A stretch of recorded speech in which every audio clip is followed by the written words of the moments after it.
Folks, many times you hear discipline takes away freedom. Have you heard that? Yes, no? How many believe it's true? Not true at all. Folks, discipline actually gives you freedom. In fact, we need to find what is discipline. Folks, discipline is a track to run on. Many times people say, I want to be free. You take the train off the track, it is free, but where does it go? You take the steering wheel off the car, it is free, but where does it go? Nowhere. Discipline is a track to run on. This does not take away freedom. It actually gives you freedom. Anybody here who has a 2 or 3-year-old child? Raise your hand. 2 or 3-year-old child. Man, 3-year-old, 2-year-old? Yes. Does your child love chocolates, man? Yeah. And if you took a nice big box of chocolate, would your child love it, man? Yeah. And the way kids are, when they like chocolates, they like to have the whole box in one go. Yes, ma'am. Yes, no. True? And let me ask you, if you let your child have the whole box in one go, what will happen? Your child will fall sick. But if you discipline your child to have 2 or 3 every day, they would enjoy it and stay in good health longer. Am I right? Did discipline take away or give freedom? Give freedom. 2, if you could drive on any side of the road anytime, you think you'd get home? No. But if we follow the discipline of the traffic law, we'd get home a lot faster. Yes, no. So discipline does not take away freedom.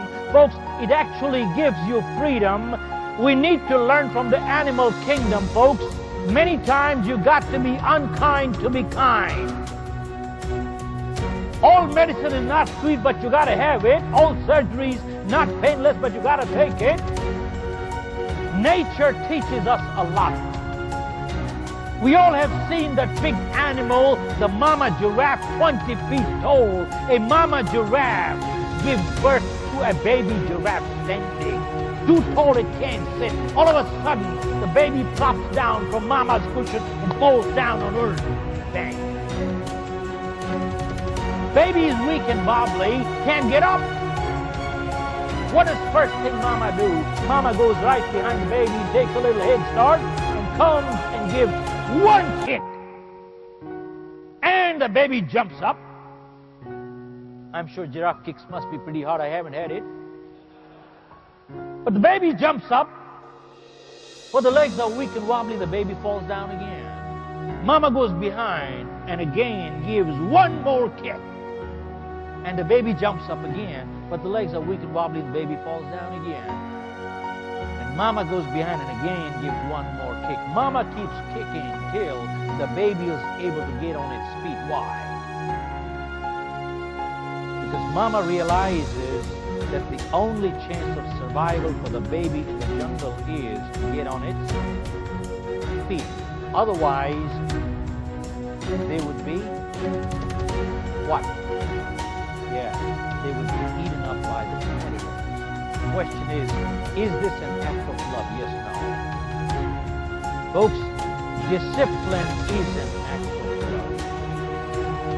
Parenting and leadership is not a popularity contest. Parenting and leadership is not a popularity contest. It is an act of love. Sometimes you gotta be unkind to be kind. I'll share with you a little poem. In fact, one time, a judge convicted a robber and asked him, do you want anything to say? He said, yep. Send my parents to jail too. He said, why?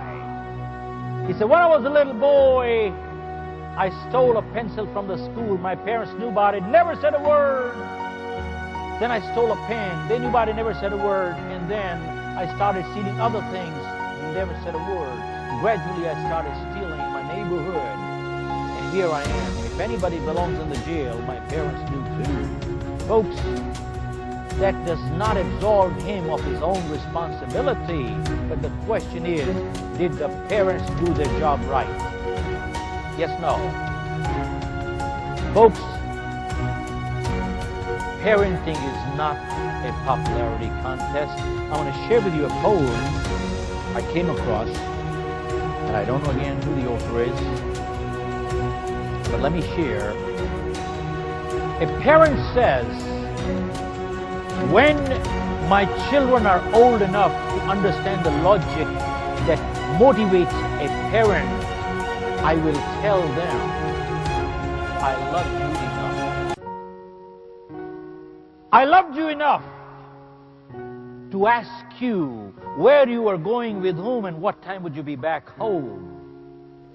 I loved you enough to make you take a chocolate back to the drugstore, even with a bite in it, and tell the storekeeper, I stole it yesterday. I am here to pay for it today. I loved you enough to let you save your own money to buy a bicycle, even though I could afford to buy you one. I loved you enough to stand over you for 2 hours to get your room cleaned, and act that would have taken me only 15 minutes. I loved you enough to let you see tears, anger, and disappointment in my eyes. Children must learn parents are not perfect either. Do you know of any perfect set of parents, folks? There are none in this world. I loved you enough to let you accept responsibilities for your actions, even though the penalties were so harsh that they broke my heart. But most of all, I loved you enough to say no. And I knew you would hate me for it, but those were the most difficult battles of all.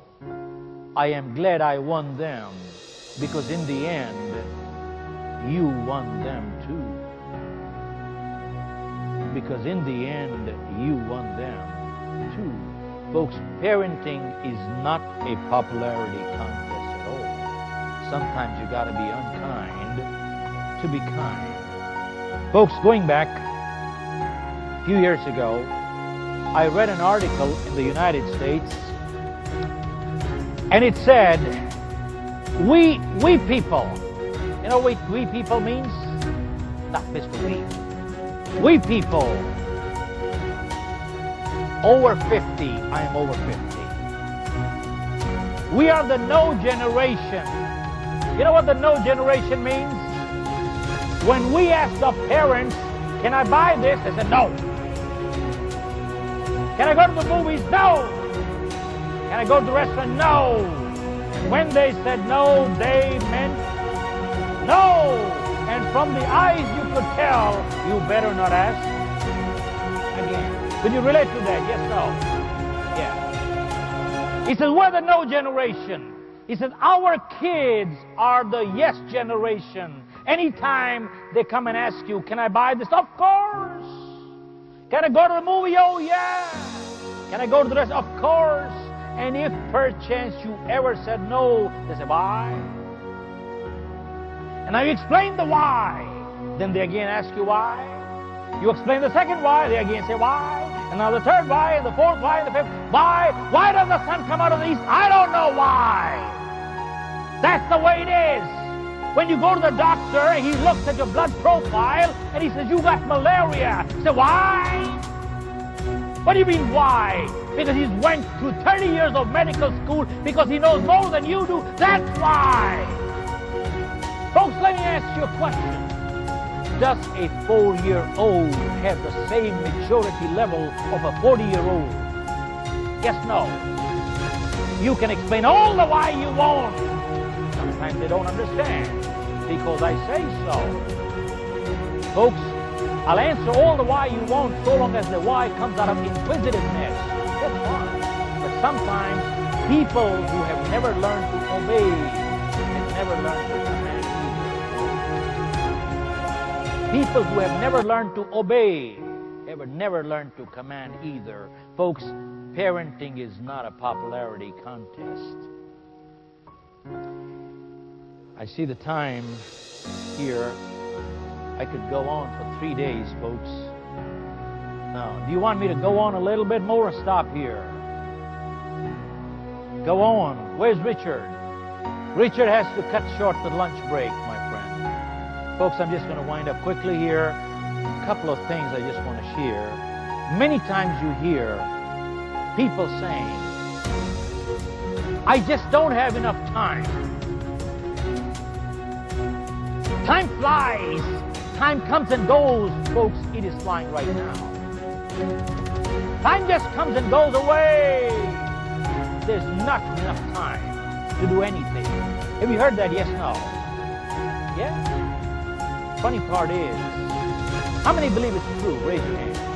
Raise your hand, folks. Time comes and goes away. Raise your hand. That's not true at all. Folks, time does not come and go away at all. Time is eternity. Time is standing still.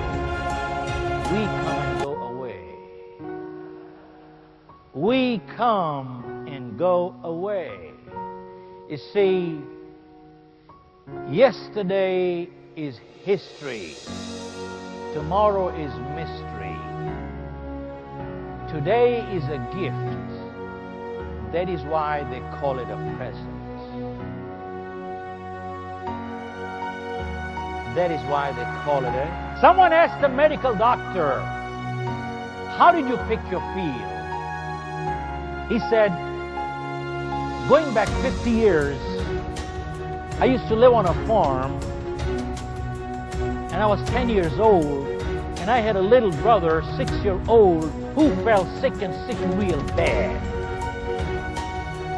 And he said, we had a family friend who was a medical doctor, so our parents called him, and he stayed overnight because that was a crucial night.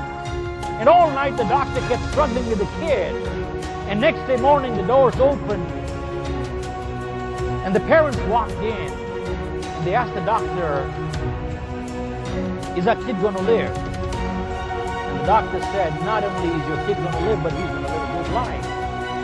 And he said, the moment the doctor finished the last word, I saw a smile of relief come on my parents' faces.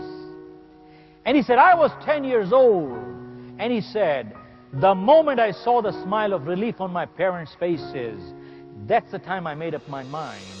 I will be a medical doctor who puts smiles on people's faces. Folks, when you go into a profession with service in mind, money comes so fast you can't even count. But when you go into a profession only to make a buck and not to serve, it does not come. And if it does, it is short-lived. And if it is not short-lived, it gets you no goodwill anywhere. And if you got all the money in the world and no goodwill, is it worth having? Yes, no. And folks, the other day I heard a speaker saying that there was a study conducted on lottery millionaires, and they said within 2 to 5 years, close to 90% of lottery millionaires were broke back again. Isn't that sad? So what business are you in, sir? You are not in the sales business. You are in the business of putting smiles on people's faces. So am I, so are you. Everybody is in the same business of putting smiles on people's faces. Folks, let me ask you a question.